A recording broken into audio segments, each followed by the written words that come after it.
Bonjour Anne. Bonjour Cécile. On va commencer en ce matin à parler de gâteaux.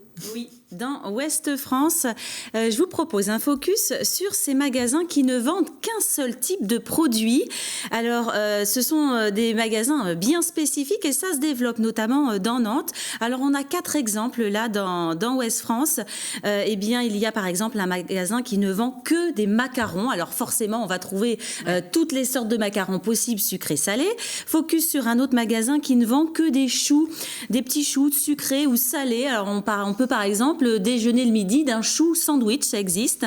Il y a aussi un autre magasin qui ne vend qu'un gâteau spécifique qui s'appelle le Merveilleux, c'est un gâteau au cœur meringue. Ou encore, plus atypique en provenance des USA, un magasin qui ne vend que des yaourts glacés. Alors ça a beaucoup de succès sur Nantes. Il faut savoir que même si on ne vend qu'un seul produit, eh ben ça marche. C'est ce qui s'appelle les magasins de niche, direction Presse Océan.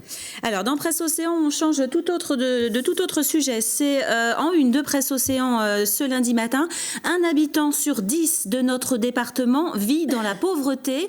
Ils sont en Pays de la Loire 392 000. En Loire-Atlantique, 130 000 personnes à vivre donc en dessous du seuil de pauvreté. Il faut savoir que en Loire-Atlantique, c'est un petit peu en dessous de la moyenne nationale. Donc dans cette double page de Presse Océan, on va notamment avoir donc les chiffres dont je vous ai parlé et puis le portrait d'une famille de Tréfieux qui gagne par exemple 1 600 € par mois. Charge déduite, il lui reste 400 € pour vivre. Alors, elle a recours au secours populaire, au restaurant du cœur.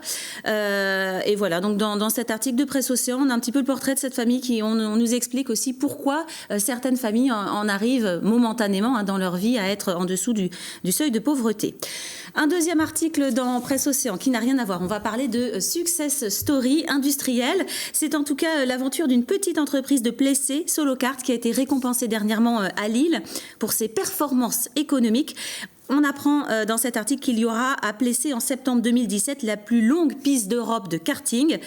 À l'origine, l'homme qui est en photo, c'est Bruno Corbillet. Il est ancien agriculteur, donc une reconversion plutôt réussie. Et puis on termine avec un zoom sur Trélières. Oui, c'est la communauté de communes Erdre-et-Gèvres qui se lance dans un projet d'aménagement de la vallée du Gèvre.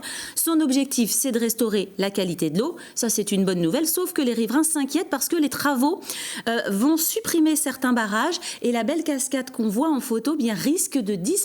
Ils sont inquiets parce qu'elle est jolie, puis surtout, elle résulte d'une digue qui avait été construite en 1653. Donc c'est dommage. Merci beaucoup, Anne.